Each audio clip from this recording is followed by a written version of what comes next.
ഞാൻ ഇവിടെ നടക്കാവ് ഹോസ്പിറ്റലിൽ മെഡിക്കൽ ക്യാമ്പിൽ പങ്കെടുക്കാൻ വന്നതാണ്. ക്യാമ്പ് കുഴപ്പമൊന്നും ഉണ്ടായില്ല. ഇവിടുത്തെ സ്റ്റാഫുകളൊക്കെ നല്ല ഇതായിരുന്നു. പിന്നെ ഡോക്ടറും കണ്ടു, മരുന്ന് എഴുതിയിട്ടുണ്ട്. ഇനി ഇതുപോലെയുള്ള ക്യാമ്പുകളൊക്കെ ഉണ്ടായിട്ടുണ്ടെങ്കിൽ ഒരുപാട് പേർക്ക് ഉപകാരപ്രദമാകും.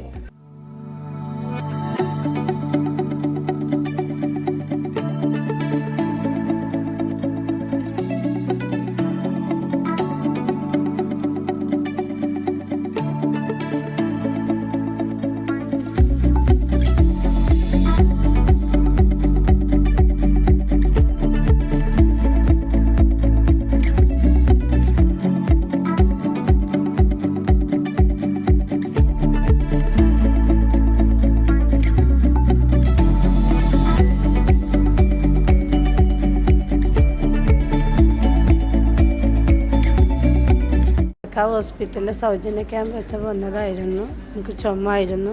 അഫീന മേഡത്തെ കണ്ട് എല്ലാ നിർദ്ദേശങ്ങളൊക്കെ തന്ന് ഇനിയും ഇങ്ങനത്തെ ക്യാമ്പ് വെക്കാൻ ഇനിയും നിങ്ങൾ വെക്കണം എന്നാണ് ഞാൻ അഭ്യർത്ഥിക്കുന്നത്.